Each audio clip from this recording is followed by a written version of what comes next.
इस वीडियो में हम लोग जेड पैरामीटर पर एक प्रॉब्लम सॉल्व करेंगे। प्रॉब्लम मैंने यहां लिख रखा है, आप लोगों के नोट्स में भी दी हुई है। इस प्रॉब्लम को सॉल्व करने से पहले आप लोगों के पास जेड पैरामीटर का सफिशिएंट नॉलेज होना चाहिए। जेड पैरामीटर कहते किसको हैं और जेड पैरामीटर का इक्वेशन क्या होता है, और जो मैंने जेड पैरामीटर का लेक्चर में मैंने बताया है, तो डेफिनेटली अगर आप लोग जानते हैं तो ठीक है, अदरवाइज वो वीडियो को देख लीजिएगा। जेड पैरामीटर का जो लेक्चर था मैंने उसमें बताया था V1 equals to Z11 I1 plus Z12 I2 और V2 इक्वल्स टू होती है Z21 I1 plus Z22 I2। Okay, ये इतना हमने बताया था। पहले मैं थोड़ा सा इक्वेशन को पहले एक्सप्लेन कर देता हूं ताकि ये प्रॉब्लम बनाना आसान हो जाए, और उसके बाद मैं प्रॉब्लम के बारे में बताता हूं कि प्रॉब्लम पूछ क्या रही है। ओके, अब देखिए यहां पर इसमें मैंने बताया था Z11 इक्वल्स टू क्या होता है। तो देखिए Z11 मैंने वहां निकाला था, लेकिन मैं उसे याद रखने का तरीका बता रहा हूं कि Z11 को कैसे याद रखते हैं। Z11 निकालना है ये वाली क्वांटिटी, तो I2 को 0 होना पड़ेगा, या फिर आप ऐसे याद रख सकते हैं, ये इंपेडेंस पैरामीटर जेड पैरामीटर जो है इंपेडेंस पैरामीटर होता है। इंपेडेंस जेड पैरामीटर भी बोलते हैं इसको, ओपन सर्किट इंपेडेंस पैरामीटर भी बोलते हैं इसको। तो ये इंपेडेंस है, तो इंपेडेंस है तो डेफिनेटली वोल्टेज बाई करंट होगी, वोल्टेज बाई करंट होगी। तो वोल्टेज बाई करंट, तो देखिए यहां क्या है Z11, तो V1 बाई I1, यहां भी 1 आएगा, ठीक है। उसके बाद Z12 तो देखिए V और I तो आएगा ही, लेकिन 1 2 है तो यहां पर आएगा 1 2, करेक्ट। अब देखिए यहां पर ये जब निकाला गया होगा तो यहां I1 है तो डेफिनेटली I2 को क्या किया गया होगा 0, और यहां पर I2 के टर्म में आया तो डेफिनेटली I1 क्या होगा 0। याद रखने का तरीका ये है। ठीक इसी तरह Z21, तो Z21 Z है तब तो डेफिनेटली V बाई I तो होगा ही, लेकिन यहां पर क्या है 2 और 1, तो यहां 2 और 1, तो करंट क्या आ गई I1, तो डेफिनेटली हम लोग कह सकते हैं कि यहां पर जो I2 होगा, जो I2 रखा गया होगा वो क्या होगा 0। ओके, और एक लास्ट क्या बचा, लास्ट बचता है ये वाली Z22। समझ में आप लोगों को आ ही गया होगा कि Z22 बराबर क्या होगा, क्या होगा Z22 equals to Z22 equals to हो जाएगी V2 by I2, Z22 equals to V2 by I2। और डेफिनेटली यहां पर हम लोग लिख सकते हैं कि I1 इक्वल्स टू क्या होगा 0, I1 इक्वल्स टू यहां क्या होगा 0। ये बात समझ में आ गई। तो ये याद रखने का तरीका, ये 2 1 2 1 1 2 1 2 1 1 1 1 2 2 2 2, ओके। और I1 है तो I2 0 होगा, I2 है तो I1 0 होगा, I1 है तो I2 0 होगा, और I2 है तो I1 0 होगा, और इंपेडेंस पैरामीटर है तो डेफिनेटली V बाई I ही होगा। ये याद रखने का तरीका है। आप लोगों को वीडियो भी देख लीजिएगा तो और अच्छे से समझ में आ जाएगा कि जेड पैरामीटर का इक्विवेलेंट सर्किट वगैरह क्या होता है। इस इक्वेशन का इक्विवेलेंट सर्किट डायग्राम भी मैंने उसमें बनाया था, वो सब कुछ समझ में आ जाएगी। अब देखिए यहाँ पर क्वेश्चन क्या है। क्वेश्चन ये है कि एक नेटवर्क दिया हुआ है और इसमें बोला गया फाइंड जेड पैरामीटर्स। इसका मतलब है इस सर्किट को 2 पोर्ट नेटवर्क की तरह बिहेव करके और इसको कन्वर्ट कर, इसको मतलब कि अगर इसको 2 पोर्ट नेटवर्क के रूप में देखा जाए तो इसमें Z1 का वैल्यू क्या होगा, Z2 का वैल्यू क्या होगा। ये मतलब Z1 का मतलब Z11 और Z12, और Z2 का मतलब Z21 और Z22, इन दोनों का वैल्यू। तो हम लोग कह सकते हैं कि यहां पर 4 पैरामीटर हो गया, जिसमें पहला Z1 जिसको बोलते हैं पहले इक्वेशन से रिलेटेड है, जो Z11 Z12, और Z2 मतलब सेकंड इक्वेशन से रिलेटेड Z21 और Z22। तो देखिए यहां ये मेरा इक्वेशन है, सॉरी नेटवर्क है, और ये जो वैल्यू दिया हुआ है मतलब कह रहा है कि इसको आप कह सकते हैं कि पोर्ट 1 मानिए और इधर पोर्ट 2, या फिर ये इनपुट और ये आउटपुट। ये इक्वेशन में जो है ये जो इक्वेशन दिया हुआ 1 और 2 के टर्म में, मतलब कह सकते हैं कि इसको वेरीफाई कर दिया गया, मतलब एक तरह से फिक्स कर दिया गया है कि ये वाली ये इक्वेशन इस साइड का है और ये इक्वेशन इस साइड का है ना। चलिए, मतलब इधर से V2 है, तो हम लोग अब इसको सॉल्व करते हैं। तो देखिए सॉल्यूशन इसका हम लोग कैसे करेंगे। सॉल्यूशन में देखिए ये जो दिया हुआ है, सबसे पहले तो हम लोग इसको रिकंस्ट्रक्ट कर लेते हैं। ओके, रिकंस्ट्रक्ट कर लेते हैं। तो यहां 1 दिया हुआ सारे ओम में है, तो मैं यूनिट नहीं लिख रहा हूं। ओके, मैं यूनिट नहीं लिख रहा हूं, सब ओम में। ये 2 लिखा हुआ है, मतलब ये हम लोग जो 2 पोर्ट नेटवर्क पढ़े थे, तो उसमें ये पार्ट इनसाइड, मैंने बताया था कि कोई भी नेटवर्क रहेगा तो उसके इनसाइड रहेगा, तो ये इसके इनसाइड हो गया, ये वाली पोर्ट हो गई, ओके। और ये हो गया आउटपुट पोर्ट, तो डेफिनेटली यहां पर कितना होगा, लेट से I2, और ये वाला क्या होगा V2, ओके। ये वाला होगा I1 और ये क्या होगी V1। समझ में आ रही है बात? नहीं समझ में आ रही तो डेफिनेटली आप लोग एक बार वो वीडियो जरूर देख लीजिएगा, तो क्लियर हो जाएगा कि मैंने यहां किया क्या, मैंने उसमें बताया था। तो जो भी नेटवर्क है उसको पोर्ट के अंदर डाल देना है, एक तरफ इनपुट और एक तरफ आउटपुट। यहां पर मेंशन कर दिया गया है कि 1 है, ये 2 है, तो इसीलिए इधर V1 I1 और इधर I2 V2। अब I1 और V1 का इक्वेशन अगर हम लोग लिखेंगे, I1 और V1 का इक्वेशन, तो यही दो इक्वेशन आने वाली है। तो इसमें हम लोगों को Z1 का वैल्यू, Z11 का वैल्यू निकालना है, Z12 का वैल्यू निकालना है। इन सब कंडीशन को सेटिस्फाई करते हुए, ओके, तो सबसे पहला हम लोग क्या करते हैं, I2 को 0 कर देते हैं। देखिए ये है, तो I2 को 0 करना है, तो हम लोग यहां लिख सकते हैं मेकिंग भी लिख सकते हैं, या फिर आप ऐसे भी लिख सकते हैं open circuiting output, open circuiting output भी आप लिख सकते हैं, या मेकिंग I2 0 भी लिख सकते हैं, मेकिंग I2 0। और मैंने उस प्रीवियस वीडियो में मैंने बताया था कि यहां पर हम लोग ऐसे भी लिख सकते हैं ओपन सर्किटिंग आउटपुट, तो दोनों में से कोई भी लिख सकते हैं। मेकिंग I2 0, I2 0 का मतलब हो गया कि ये वाला टर्मिनल अब ओपन है, इधर कुछ भी कनेक्टेड नहीं है, ताकि इसमें करंट कितना एंटर करेगा, 0। अगर कोई टर्मिनल ऐसे ओपन हो जाए, ये वाली टर्मिनल ये ओपन हो जाए, तो इसमें करंट क्या होगा, 0 होगा। लेकिन इसके अक्रॉस वोल्टेज एग्जिस्ट करेगी, यहां पर वोल्टेज होगा, वोल्टेज यहां होगा, जो वोल्टेज बराबर क्या होगा, इसके अक्रॉस का रेजिस्टेंस और इसके अक्रॉस का करंट, तो ये वोल्टेज एग्जिस्ट करेगी, लेकिन ये I2 अभी नहीं होगा। तो हम लोग इसका सर्किट डायग्राम यहां पर रिकंस्ट्रक्ट कर लेते हैं इसको, ओके, इसके अकॉर्डिंगली। तो देखिए यहां पर ये मेरा बन गया, और ये V1 दिया हुआ, तो लेट से इसको हम लोग एज अ सोर्स मान लेते हैं, V1, ओके। और यहां करंट कितना एंटर कर रहा, I1, और ये कितना है 1 ओम, ये है 1 ओम, ये 2 ओम, ये 2 ओम। और देखिए ये वाला तो यहां पर हम लोगों ने हटा दिया क्योंकि ये ओपन सर्किट है, लेकिन इसके अक्रॉस का वोल्टेज है जिसका वैल्यू क्या है, जिसका हम लोग कह सकते हैं जो वेरिएबल से डिक्लेयर कर, जो वेरिएबल्स इसको रिप्रेजेंट कर रहे हैं वो क्या है, V2 है। तो हमें I1, V2 और ये V1, अगर इन सब का वैल्यू किसी लेट से रेशियो के साथ या फिर डिवीजन टर्म के साथ V1/I1 निकल जाए, तो हम लोग Z11 Z22 निकाल लिए। तो यहां पहले I2 0 कर दिए। अब देखिए मेरा टारगेट है I1 निकालना, ठीक है, या फिर टारगेट है V1 निकालना। कैसे हम क्या कर रहे हैं ये देखिए, सबसे पहले तो हम लोग क्या करते हैं, I1 निकालते हैं। I1 निकालने के लिए इस V2 को छोड़ देना है। ये सिंपल एक नेटवर्क है, क्या निकालना है, I1, जहां पर सोर्स है V1, यहां सोर्स है कितना V1 और I1 का वैल्यू चाहिए। तो सबसे पहले हम लोग क्या करेंगे इस सर्किट में, सबसे पहले इक्विवेलेंट रेजिस्टेंस निकाल लेंगे इसके अक्रॉस। तो इसके अक्रॉस रेजिस्टेंस क्या दिखेगा, ये दोनों है किसमें, ये दोनों किसमें है, सीरीज, फिर ये वाला इसके साथ पैरेलल, और फिर ये इसके साथ सीरीज। मैं इसको थोड़ा सा स्टेप में सॉल्व कर देता हूं, आराम से देखते हैं। तो ये हो गया, ये दोनों भी सीरीज हो गया, और देखिए ये है I1, एकदम आराम से देखते चले जाना है, कोई प्रॉब्लम नहीं है। ये है V1, कैसे सॉल्व कर रहे हैं बस ये देखते जाइए। यहां पर 1, ये 1 1 कितना, 1 + 2 3, और ये वाला हो गया 2, ओके फाइन।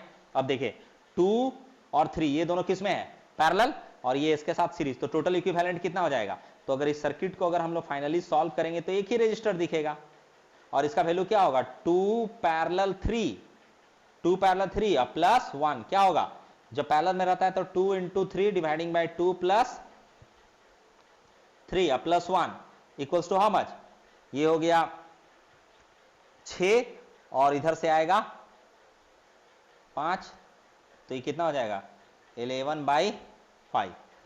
वैल्यू समझ में आ गया। तो देखिए ये क्या निकल गया, V1, और इधर करंट कितना जा रही है I1। एक ही इस सारा को सॉल्व करके तो I1 का वैल्यू क्या होगा, तो हम लोग यहां लिख सकते हैं I1 equals to how much, I1 equals to total voltage, मतलब वोल्टेज जो सर्किट का वोल्टेज है डिवाइडिंग बाय व्हाट, रेजिस्टेंस। तो voltage equals to how much, V1 and dividing by total resistance कितना, 11/5, ओके 11/5, ये वैल्यू यहां पर निकल गया। अब देखें यहां पर, तो हम लोग यहां पर लिख सकते हैं V1/I1, V1 कहीं रहने दिए I1, तो इधर जाके क्या हो जाएगा 11/5, खुद से एडजस्ट करके देखिएगा, इतना होगा V1/I1 इक्वल्स टू क्या होगा 11/5, 11/5 निकल गया। अब यहां पर ये जो निकल गया है, तो यहां देखिए Z11 since Z11 equals to क्या होता है V1 बाई I1, और जब I2 0 हो और I2 इस केस में 0 ही है तो वैल्यू कितना हो जाएगा 11/5। देखिए पहला आंसर निकल गया, Z11 का वैल्यू निकल गया। मैं Z11 का वैल्यू यहां लिख देता हूं कि हम लोगों का आ चुका है कितना, देखिए मैं यहां लिख देता हूं 11/5। Z11 मैंने निकाल लिया। अब देखिए अब V2 चाहिए, क्यों? क्योंकि V2 मिल जाएगा, I1 तो ऑलरेडी, अगर V2 मिल जाए इन टर्म्स ऑफ I1 तो यहां देखिए V2 बाई I1 ये Z21 निकल जाएगा। तो इसके लिए क्या करेंगे, और इस केस में भी I2 कितना है, इस केस में भी I2 0 है, मतलब इसी केस में, तो इस V2 का वैल्यू हमें चाहिए। तो V2 का वैल्यू हम लोग कैसे निकालेंगे, देखिए टोटल करंट I1 पता चल चुका है। लेट से ये जो करंट यहां आ रही है ये दो भाग में बढ़ जा रही है और इसका वैल्यू है I1 डैश, इसमें जो जा रहा, तो यहां पर करंट डिवाइडिंग रूल लगेगी, क्यों? क्योंकि करंट गया दो भाग में स्प्लिट हुआ आया। ओके, करंट डिवाइडिंग रूल आप लोग अच्छे से जानते हैं, मेरा डेफिनेटली वीडियो भी आप लोगों ने देखा होगा, उससे टाइम टू टाइम अगर आप चाहें तो देख सकते हैं, अगर अभी याद नहीं है तो देखिए यहां I1 डैश, तो ये I1 डैश इस भाग में जो करंट आएगी, इस भाग में क्या होगा, टोटल एंट्रिंग करंट इनटू इस ब्रांच का रेजिस्टेंस और डिवाइडिंग बाय टोटल सम, इसका मतलब 2 और प्लस इस ब्रांच का रेजिस्टेंस कितना 3, यही होगा ना।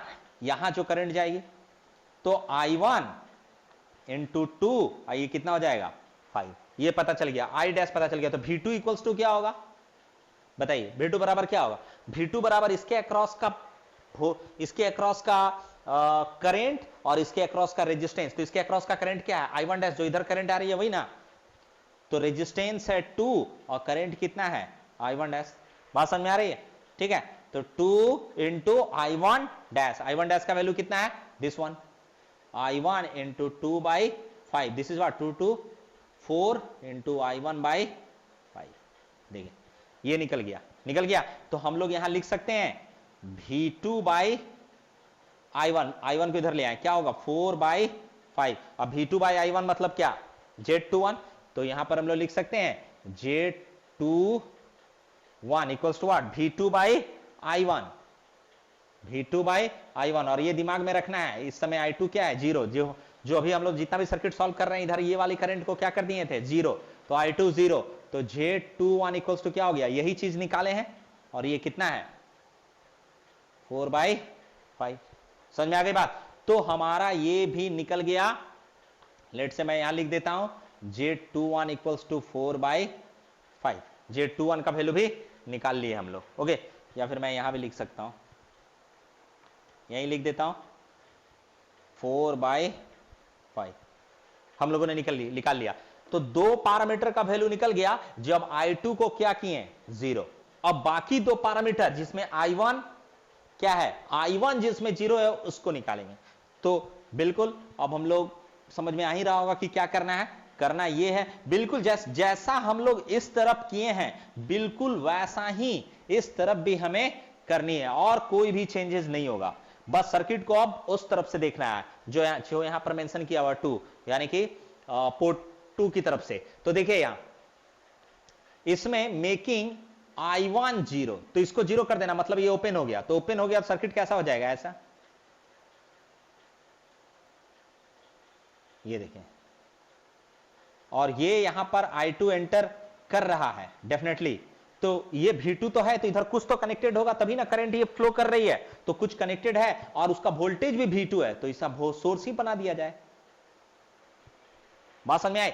ये करंट फ्लो कर रही है, इसका मतलब इधर कुछ कनेक्टेड है, और उसका वोल्टेज भी कितना है V2, तो वोल्टेज एक सोर्स बना के सॉल्व कर लिया जाए, बेटर होगा। सॉल्व कर लेंगे तो फिर V2 को हटा दिया जाए, तो सिर्फ हमारा एज्यूम किया हुआ है, उधर वोल्टेज किसी और चीज से भी आ सकती है, तो ये हमारा एज्यूम किया हुआ है। तो कनेक्टेड तो रहना चाहिए तभी करंट फ्लो करेगी, इधर कनेक्टेड नहीं होना चाहिए, क्यों? क्योंकि I1 बराबर हाउ मच 0, इधर कनेक्टेड नहीं होना चाहिए, नहीं होना चाहिए। यहां कितना है 1 ओम, ये है 2 ओम, ये है 1 ओम और ये है 2 ओम। अब इसे सॉल्व करना है, I2 V2 के बीच का जो डिवीजन में जो भी फॉर्म आएगा वो हमें निकालना है, ताकि ये V1 बाई I2 निकाला जा सके। और यहां पर एक चीज देखना है ये कि ये डेफिनेटली जो है ये वाली वैल्यू I1 0 है, लेकिन यहां वोल्टेज तो एग्जिस्ट करेगा ही करेगा, V1 वोल्टेज एग्जिस्ट करेगा, क्यों? क्योंकि इसके अक्रॉस का वोल्टेज इक्वल टू इसके अक्रॉस का वोल्टेज होगा। यहां पर वोल्टेज कितना है? यहां वोल्टेज क्या होगा? जीरो, क्योंकि इसके अक्रॉस करंट क्या है? जीरो, तो इसके अक्रॉस का वोल्टेज जीरो। तो ये वोल्टेज जो है यहां तो जीरो हो गया, तो ये वोल्टेज बराबर किसका हो जाएगा? इसके वोल्टेज का। तो लेट से इसके अक्रॉस का वोल्टेज जो V1 है उसको तो हम लोग बाद में निकालेंगे, सबसे पहले हम लोग क्या करते हैं? I2 का वैल्यू निकालते हैं। और I2 का वैल्यू कैसे निकलेगा? I2 का वैल्यू निकलेगा सर्किट का टोटल इक्विवेलेंट रेजिस्टेंस। तो देखिए ये तो ओपन है, इस रेजिस्टेंस का कोई मतलब है? कोई मतलब नहीं। तो बचा ये दोनों, तो ये दोनों किस में हो जाएगा? सीरीज में, क्योंकि इसका तो कोई इंपॉर्टेंस नहीं रहा, इधर तो कोई करंट जा ही नहीं रही है, तो इस रेजिस्टेंस का कोई इंपॉर्टेंस नहीं है, तो ये हमारे सर्किट में अब है ही नहीं। तो मेरा जो नेट सर्किट दिखेगा वो कैसा दिखेगा? अगर हमको I2 निकालना है तो ऐसा दिखेगा, ऐसा दिखेगा। ये 2, ये 1, ये 2, ये वाला तो गया, ये है ही नहीं। क्यों? क्योंकि उस तरफ कोई करंट फ्लो नहीं कर रही है, वो ओपन सर्किट है।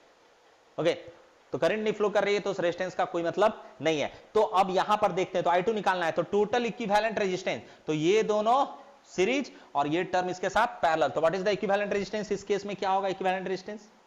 इस केस में इक्विवेलेंट रेजिस्टेंस हो जाएगा ये दोनों सीरीज, तो ये दोनों सीरीज 1 + 2 3, 3 पैरेलल 2, 3 पैरेलल 2, राइट। तो कितना हो जाएगा? 3 × 2 डिवाइडिंग बाय 3 + 2 = 6/5। आर इक्विवेलेंट निकल गया। आर इक्विवेलेंट अगर निकल गया तो मैं लिख सकता हूं I2 बराबर क्या होगा? I2 बराबर, ये तो सर्किट अब सॉल्व हो गया, ये सर्किट सॉल्व हो गया, मतलब क्या? मतलब कि अब तो इसमें एक ही रेजिस्टेंस है ना। अब इसमें कितना रेजिस्टेंस है? एक ही रेजिस्टेंस है, ये वाली। तो I2 बराबर क्या होगा? Voltage dividing by resistance. तो voltage is what? V2 dividing by 6/5, 6/5। तो therefore V2 bye I2, V2 कहीं रहने देते हैं, I2 किधर ले जाते हैं, तो V2 बाई I2 बराबर क्या होगा? 6/5। बात समझ में आ गई होगा? V2 यहीं, I2 इधर आ गया, तो V2 बाई I2 इधर क्या हो जाएगा? 6/5। तो V2 बाई I2 = 6/5। कब? जब I1 क्या है? 0।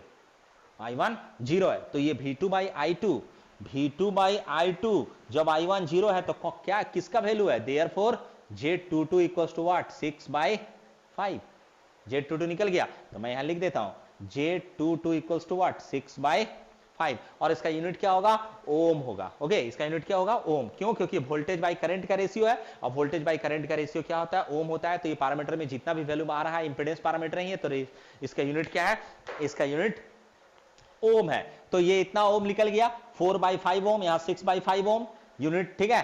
तो सारा वैल्यू निकल रहा। अब हम लोग आ जाते हैं ये वाली वैल्यू निकालने के लिए, क्योंकि यहां भी I1 0 है, लेकिन V1 बाई I2 चाहिए, V1 चाहिए यहां, ये V1 चाहिए। तो V1 क्या होगा?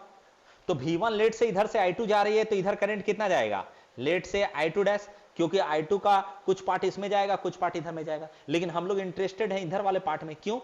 क्योंकि हमें ये वाला वोल्टेज चाहिए, और ये वोल्टेज तो ये तो 0 है, तो ये वोल्टेज बराबर क्या हो जाएगा? ये वोल्टेज वैसे होना चाहिए V1 = this voltage plus this voltage. Okay, क्योंकि इसमें अगर KVL लगाएंगे हम लोग तो V1 बराबर क्या होगा? ये वोल्टेज प्लस ये वोल्टेज, लेकिन इसके अक्रॉस का वोल्टेज क्या है? 0। तो V1 बराबर क्या हो गया? ये वोल्टेज। ओके, तो हम लोग यहां पर लिख सकते हैं V1 = 2 ओम, ये वाली वोल्टेज, और इनटू इधर कौन सा करंट आने वाली है?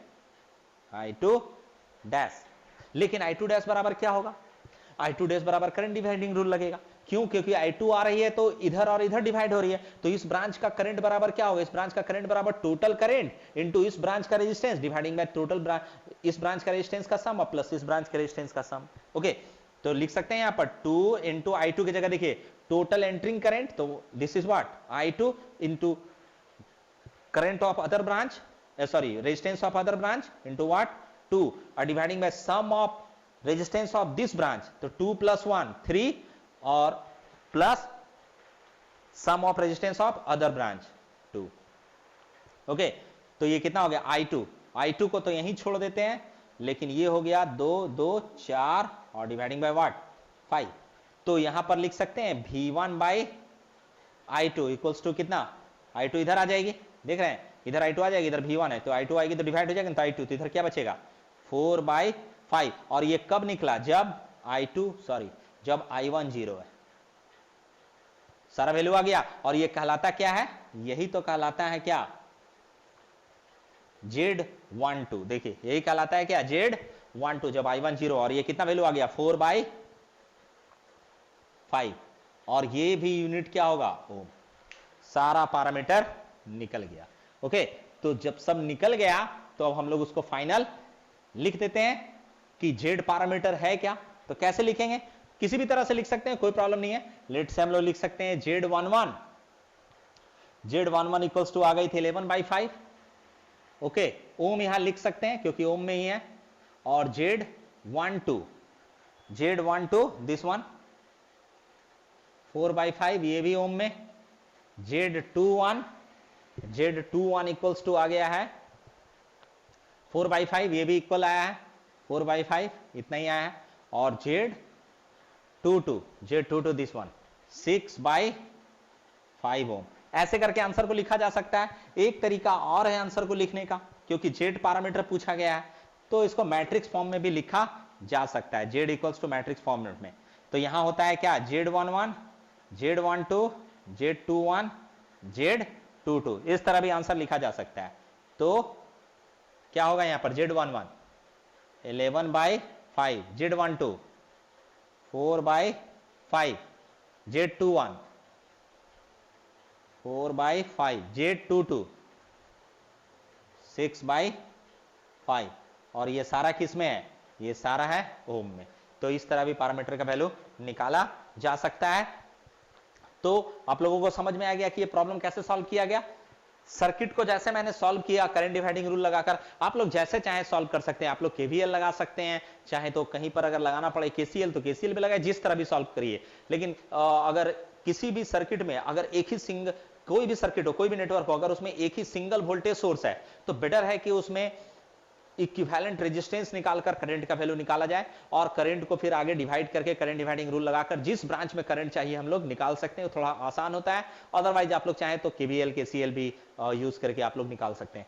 तो इस प्रॉब्लम को एक बार आप लोग खुद से बनाकर देखिएगा, डेफिनेटली खुद से बनाइएगा तो आप लोगों का कॉन्सेप्ट क्लियर होगा। और जरूरत पड़े तो जेड पैरामीटर के बारे में जो मैंने लेक्चर दिया है उस वीडियो को आप लोग देख सकते हैं, या फिर फास्ट रिव्यू के लिए आप लोग चाहे तो उसका सिर्फ टेक्स्ट भी देख सकते हैं। टेक्स्ट भी देख लेंगे तो आप लोगों को समझ में आ जाएगी और ये वाला क्वेश्चन अगर फिर से दोबारा बनाएंगे तो काफी अंडरस्टैंडिंग बढ़ जाएगी। Okay, thank you.